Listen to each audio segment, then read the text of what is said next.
Most of you know, some of you don't, that we're going to be dealing with the book of Job this evening, and if God wills and we live, tomorrow evening. Never assume that tomorrow evening will come, because for some it may never come. I've learned to live one day at a time and never take anything for granted. But if God wills and we live, as James tells us we have to say, then tomorrow we will continue. Now, when I saw the parking lot and it was not so full, I said, tonight we've got the men and not the boys. Because this is not food for babies. This is solid food. It takes chewing, it takes digesting. And if you don't have your digestive system in order, you'll probably end up with indigestion. I want to tell you how I came to make this study. Ruth and I read the Bible every day, twice a day normally, at least. Once in the morning and once in the evening. And usually in the morning we read something from the Old Testament, in the evening something from the New Testament. So we found ourselves in the book of Job in the morning. And we read it through, and frankly we didn't get much from it. So I said, let's try again. Let's read it through again. So we read it through the second time, and still, I didn't feel I got much from it. So I thought, well, what do I do now? But then something came to my mind, which was what the Lord's comment on the book, which is found in Job 42, verses 7 and 8. And when I read this comment, it opened a door of approach for me to the book. Now, I have to assume that you are in some measure familiar with the story of Job. Otherwise, you're going to find it difficult to keep up. I have warned the people that I could warn that we're going to deal with Job, and I suggested that they read the book through. I'm sure some of you found that a bit tough, but you're probably cutting your teeth. Very simply, the outline of the book is, there was a man of outstanding righteousness. He was the most righteous man on earth in his day, and his name was Job. He was also very wealthy, very prosperous. And that encourages me to know it is possible to be righteous and rich. A lot of people think it isn't, but Job was. And then there was a dialogue in heaven between God and Satan. We'll read the little part about it later. And God pointed Job out to Satan and said, have you considered my servant Job, a perfect and an upright man, and there's no one like him in the earth? And Satan was very cynical. He said, no wonder. You do everything for him. You protect him. You provide for him. He prospers. You just take away everything he has and see how he'll react. And amazingly, God said, okay, you can take everything he has, but don't take his life. And a series of absolutely unnatural disasters hit Job and his family. All his children, 7 sons and 3 daughters, were killed in a single accident. And all his wealth was taken from him. Fire fell from heaven and consumed his camels. I mean, it was an amazing series of disasters. And behind that was who? Satan, that's right. We'll go into that in a little bit. So Job has this series of disasters, and Satan turns up again in heaven, and God says to Satan, have you considered my servant Job? You moved me to smite him without cause, for no reason, and he hasn't turned against me. He's submitted himself to me. And Satan, that old cynic, said, well, no wonder that you just touch his body. He'll give anything for the sake of help, but you just touch his body and see what happens to him. So the Lord said to Satan, you can touch him, but don't take his life. And Satan went out, and the Bible says he smote Job with boils from head to foot. So that's another indication of what Satan can do. Some people don't like this truth, but it's there. So there is Job sitting on the ash heap, having lost everything, with a potsherd scraping the pus off his boils, and his 3, quote, friends And I think sometimes what people say, with friends like that, we don't need enemies. And they turn up and they're going to, quote, comfort him. And for 7 days, they just sit around. Nobody says anything. And then they start in on Job. And we'll go through the outline of what they say and the outline of Job's response. But let me just for a moment go back and go to chapter 42, verses 7 and 8, which is the door that God opened for me to try to find the meaning of this book. I want to tell you very clearly that there are lots of things in Job I still don't understand. But I think it gave me a way to begin to unravel some of the mysteries. So here at the end of the book, Job has said his piece, his 3 friends have said his piece, a young man named Elihu has said his piece, and then God moved in and spoke directly to Job for 3 or 4 chapters. And we'll see how Job responded a little later. But now, this is what I want to come to. It was so, after the Lord had spoken these words to Job, that the Lord said to Eliphaz, the Temanite, he was number 1 of the 3 friends, my wrath is aroused against you and your 2 friends, that's Bildad and Zophar, for you have not spoken of me what is right, as my servant Job has. You 3 men have said the wrong thing. Job has said the right thing. And then in the next verse, it's repeated. Now, therefore, take for yourselves 7 bulls and 7 rams. Go to my servant Job and offer up for yourselves a burnt offering. And my servant Job shall pray for you. For I will accept him, lest I deal with you according to your folly, because you have not spoken of me what is right, as my servant Job has. Now, the question that came to me is, so what did the friends say that God didn't accept? And why did God accept what Job said? Because Job said a lot of negative things about God. He actually said, God has taken away my justice. He's not treating me right. And God didn't complain. He said, Job has said the right thing. But these other friends who came out with a long list of religious platitudes said, they have not spoken of me what is right. So this is the way I approached the book, to find out why God took exception to the words of the friends and why God accepted the words of Job. Because the normal religious person, such as you or me, would have reacted the opposite. We would have said what the friends said is right and what Job said was awful. But God didn't react that way. So that's how we're going to look at it. Now, the first thing I want to deal with, which is kind of incidental in a way, but very important, is what does the book of Job reveal about Satan? And it reveals a lot of things that are important for us to know. Number 1, it reveals that Satan can take his place amongst the angels of God. This is stated twice, in chapter 1, verse 6, and in chapter 2, verse 1. We'll turn there. Chapter 1, verse 6. Now there was a day when the sons of God, that's the angels, I can't take time to go into that, but I can show it to you from the text. Now there was a time when the sons of God came to present themselves before the Lord, and Satan also came among them. And the Lord said to Satan, from where do you come? So Satan answered the Lord and said, from going to and fro on the earth, and from walking back and forth on it. So if you want to know what Satan is doing, he's going to and fro on the earth, and walking back and forth on it, and making all the trouble he can for everybody.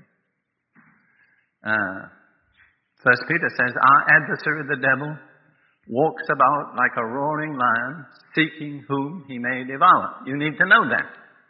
Satan has been turned loose. But he came into the presence of God with the angels.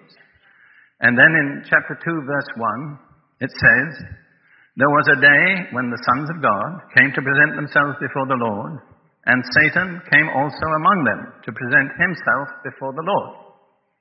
Now, little comment on that which I'll offer you is in 2 Corinthians chapter 11 and verse 14. 2 Corinthians 11:14. Speaking about false apostles, Paul says in verse 13, certain kinds of people are false apostles, deceitful workers, transforming themselves into apostles of Christ. That's important to know. It's still happening today. And no wonder, for Satan himself transforms himself into an angel of light. Now this is my opinion. My opinion is that Satan came amongst the other angels looking just like them. And I think very probably the other angels didn't identify him. After all, there are 100 million angels at least, because it says 10,000 times 10,000, which is 100 million, and that's not the ultimate figure. But amongst these 100 million, here was this beautiful, shining figure. And it doesn't seem that the other angels discerned anything about him. God said, "What are you doing here, Satan? How did you get in amongst this crowd?" So that's one important thing to remember. I don't know whether it's still true today. I don't know of any scriptural reason why it's changed. To some extent, Satan still has access to God. Revelation chapter 12 verse 10 says he accuses us, the people of God, before the throne of God day and night. So he has to have some kind of access to do that. And one of the important things we're not going to deal with is how to handle Satan's accusations. And let me give you the answer, but I'm not going to go into it. It's Revelation 12, verse 11. They, the believers on earth, overcame him, Satan, by the blood of the Lamb and by the word of their testimony, and they did not love their lives to the death.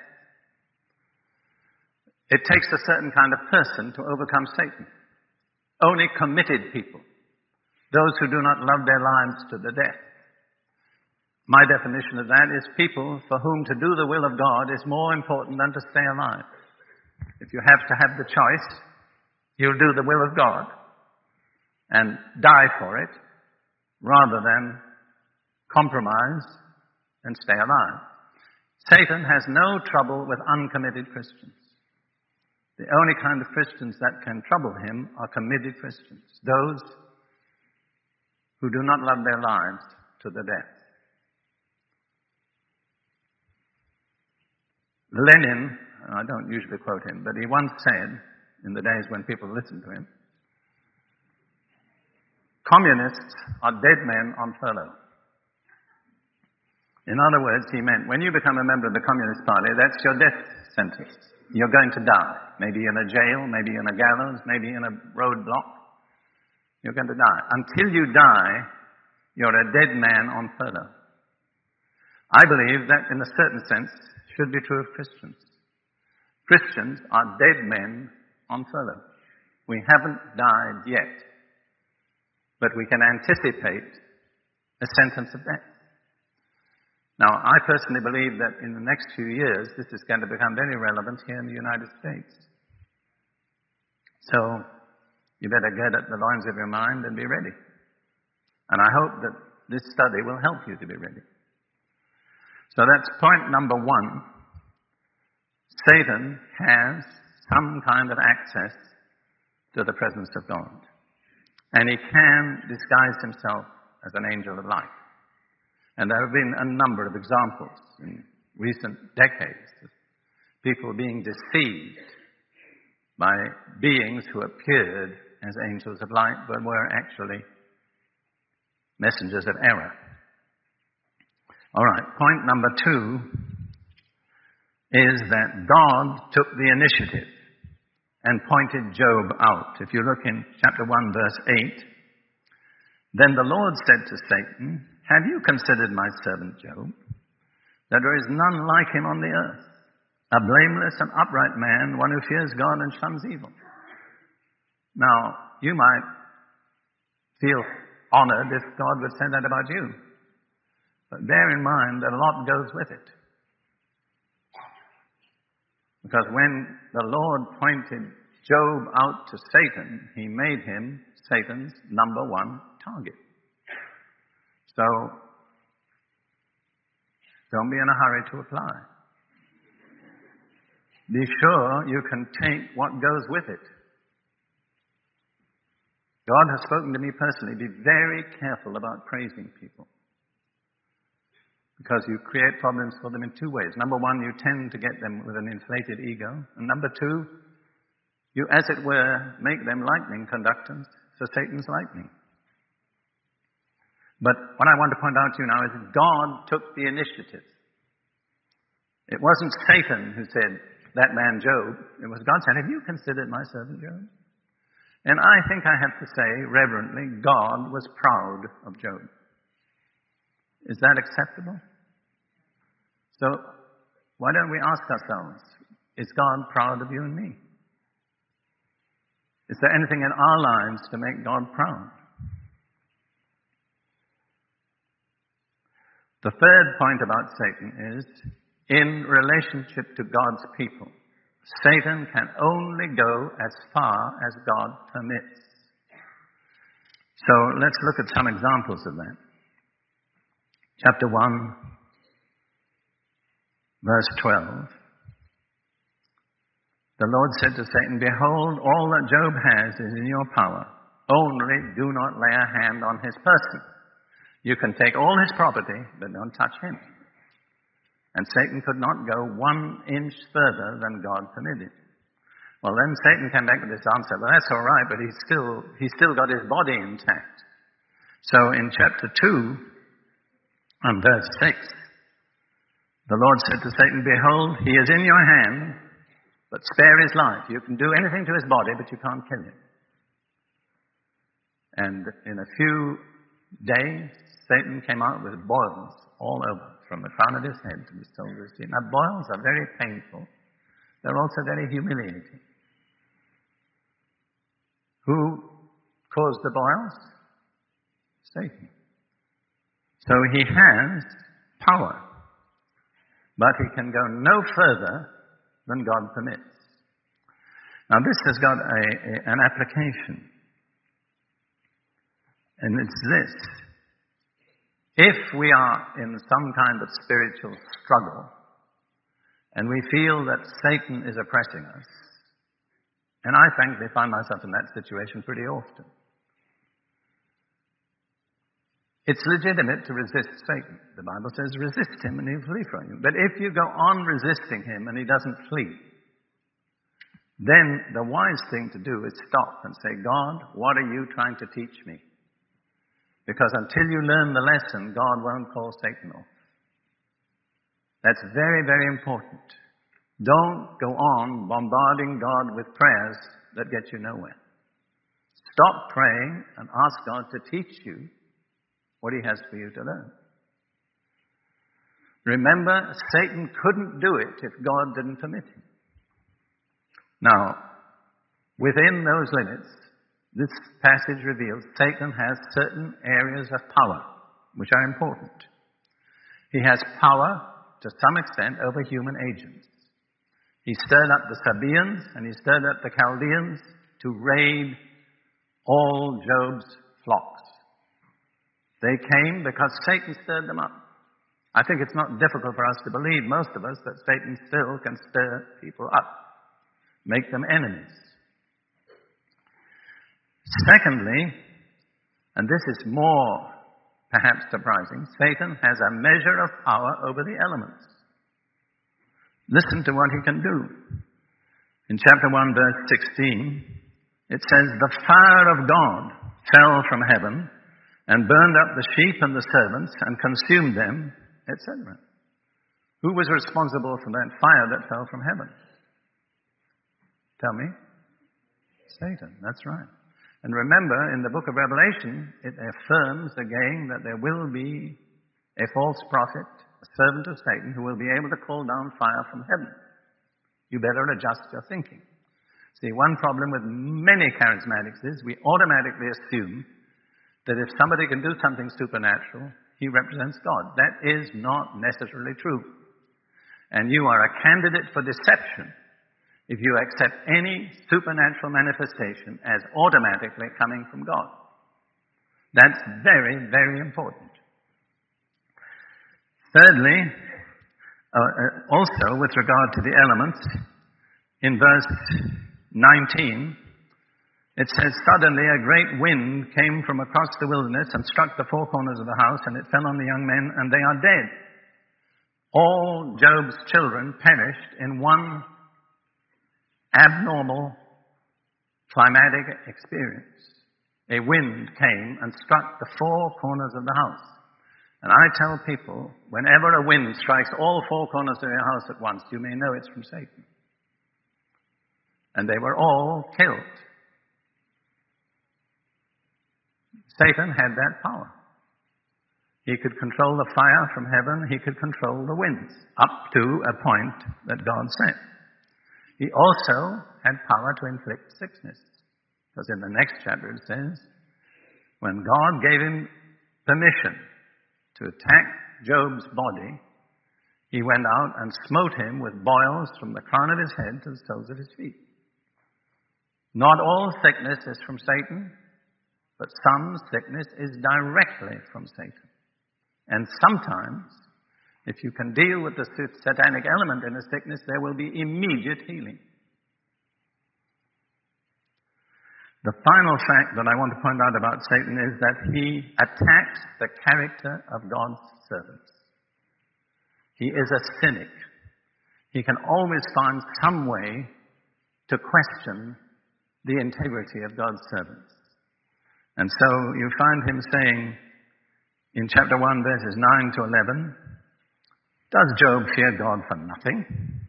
Have you not made a hedge around him?" In other words, he got all the good. Why shouldn't he fear you? Impugning Job's motives. And then in chapter 2, verses 4 and 5, Satan answered the Lord, "Skin for skin. Yet all that a man has he will give for his life. But stretch out your hand now and touch his bone and his flesh, and he will surely curse you to his face." You understand? Satan always has a way to impute the worst motives to God's servants. And this contains a warning, because there's a lot of that being said about the servants of God in America today. And some of it, unfortunately, is true. But let's not help Satan do his job. He's the accuser of the brethren. We don't have to do it. Is that right? Some of you need to repent because you've become accusers. And remember, when you're doing that, you're doing Satan's job. He doesn't need your help. Discontinue. All right, now, along come Job's friends, and as I said, they sit for 7 days speechless. Perhaps it's difficult for you to imagine that, but having been in the Middle East, I can easily picture Middle Easterners acting like that today. They're different. And in many ways, if you know them, you understand the Bible better. Because the Bible basically is a Middle Eastern book, is that right? Yeah. And all its authors but one were Jewish, don't forget that. I lived in, quote, Palestine around about 1940-something, in an Arab town, which is now a big town called Ramallah. And I became familiar with the Arab culture. And in many ways, it was almost the same as it had been in the days of Abraham. There was not much difference. If you wanted to buy a sheep, you didn't go and say, "Is that sheep for sale? What's the price?" You'd go and talk with the man and talk about his family and ask him about the health of his children. And after a little while, you'd just begin to refer to the sheep, you see. And you wouldn't say, "What's the price?" But, well, how much is it worth? And here's how the man that sold Sarah's burial place to Abraham, he said, "What's that between you and me?" Remember that? It is a typically Middle Eastern response. I don't put a price on it, but he knows exactly what he wants. But he doesn't come out and say it. You have to plow your way through a lot of social formalities before you discover the answer. So all I'm saying is, you could think that the behavior of the people in the book of Job is incredible, but in actual fact, it's Middle Eastern. I mean, there's been great changes in the last 40 years because Western culture has corrupted almost everybody everywhere. And I don't say the Arab culture was altogether in line with the Bible, but much of it was. And I'm grateful for having been exposed to it for at least a little while, because it gave me an understanding of Middle Eastern way of thinking, which is very, very different from contemporary Western thinking, especially American thinking. I wince when I read or hear about American diplomats negotiating with Arabs, because they don't think on the same terms. My first wife, who lived amongst the Arabs for 20 years, said, when an Arab says something to you, now this may not be totally true, and I mean Christianity, real Christianity changes people, but basically his question is not what is the truth. His question is, if I say this, what will he say?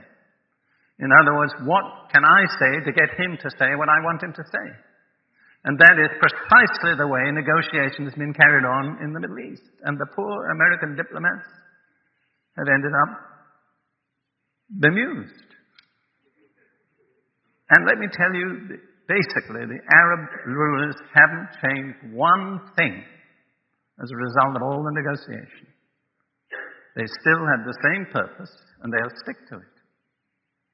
I'm not going to go into that because it's political, but the Bible is very illuminating on things like that.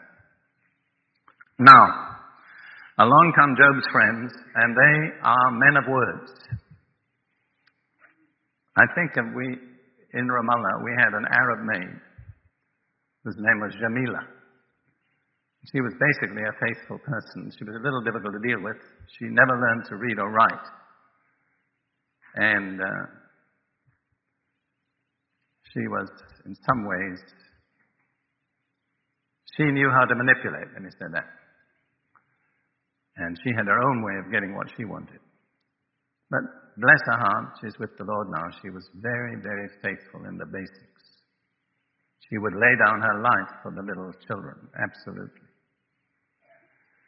But anyhow, one day, and at that time, Lydia and the children were living in a house that was rented from Jamila's father. So they were living on the ground floor, and the family was living on the top floor. And Lydia heard Jamila go out and really lay into her father, say all sorts of disrespectful things, which was very, very uncharacteristic. And normally a daughter wouldn't dare to say such things. So Lydia said to the father, "Why do you let her say that?" And he answered, "If she doesn't say it, she'll burst." And I think that many times about these comforters. If they didn't say it, they'd burst. They have to let themselves out. So now I want to give you a little sort of summation of what they said. Because then you'll understand Job's reaction. First of all, they said in a very roundabout way to Job, "You have sinned, and that's why all this has happened to you." They didn't come right out and say it that way straight away, but Job knew well enough what they were saying, and they knew what they wanted to say. And the implication was, this wouldn't have happened to you if you hadn't sinned. So you'll find all the way through, Job is maintaining, but I haven't sinned. And you know, he was right. He hadn't sinned. And you'll find right from beginning to end, God never charges Job with sin. He was righteous at the beginning, and he was righteous at the end. That's what makes the book puzzling. And a lot of religious people just don't make room for that. They think like Job's friends, well, this happened to him, so he must have sinned. Not so. Let's just look at one passage. Job 22, verses 5 through 11. Now, as I say, they don't come right out and say that immediately. But that's what they mean. But in the end, Eliphaz comes out and accuses Job of all sorts of things he never did. So Eliphaz says, in Job 22 verse 5 and following, "Is not your wickedness great, and your iniquity without end? For you have taken pledges from your brother for no reason, stripped the naked of their clothing." That was not true. Job had never done that. "You have not given the weary water to drink, and you withheld bread from the hungry. You have sent widows away empty, and the strength of the fatherless was crushed. Therefore snares are all around you, and sudden fear troubles you." In other words, you've been wicked, and that's why all this has happened. And the Lord said, they said the wrong thing. Job said the right thing. Then they said, "God never lets the wicked prosper."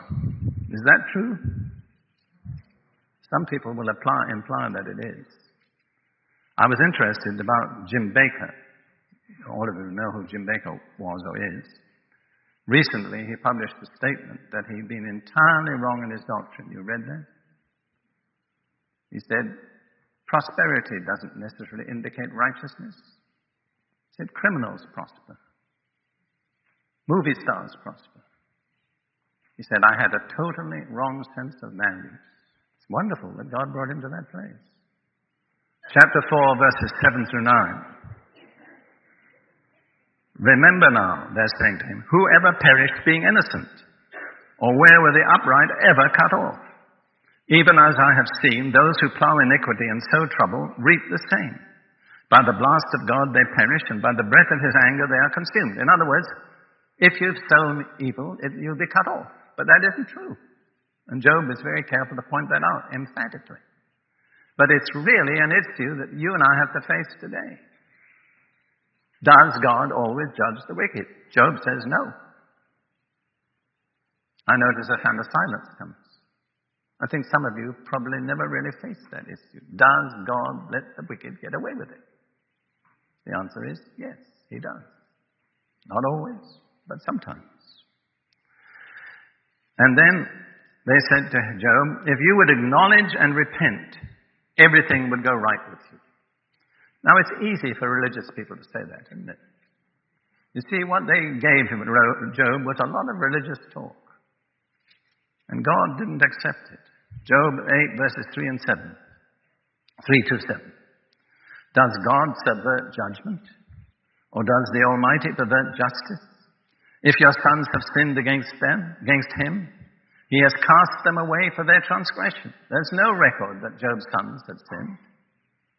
"If you would earnestly seek God and make your supplication to the Almighty, if you were pure and upright, surely now he would awake for you and prosper your rightful habitation. Though your beginning was small, yet your latter end would increase abundantly." In other words, if you were really right with God, you would be prospering. The fact that you're not prospering shows you're not right with God. Have you ever heard that teaching? Well, the Lord says it's wrong. See, this is why it's very important. The issues of Job are all current. They concern us today. Then Eliphaz, who was the sort of leader, preached what I call the prosperity gospel. You see how relevant this is? How concerned we have to be to find out what God really thinks. In Job chapter 5, verses 17 through 26. "Behold, happy is the man whom God corrects. Therefore do not despise the chastening of the Almighty." In other words, you're being chastened by the Almighty. It wasn't true. "For he bruises, but he binds up. He wounds, but his hands make whole. He shall deliver you in 6 troubles. Yes, in 7 no evil shall touch you." Is that true? No. Unfortunately. I can see you looking. At least I've got your attention. What I want you to see is the issues of Job are right up to date. They face things that we face today. All right. "In famine, he shall redeem you from death, and in war from the power of the sword." In other words, Christians never get killed in war. True or false? All right. You shall be hidden from the scourge of the tongue, and you shall not be afraid of destruction when it comes. You shall laugh at destruction and famine, and you shall not be afraid of the beasts of the earth. Much of Africa is racked by famine. Are Christians exempt? That's what Eliphaz is saying. And I won't go any further, but it comes out again and again. It's difficult to find just one place where it's all same. Now, I'm saying, this is my version of it. The friends preached the prosperity gospel to Job. And they said, if you hadn't sinned, you wouldn't be sick. Have you ever heard that? It's very, very cruel. Because to the problem of sickness, it adds the problem of guilt. And a lot of Christians today begin to feel guilty when they get sick. Because they've been fed an incomplete doctrine. It's not altogether wrong, but it isn't altogether right.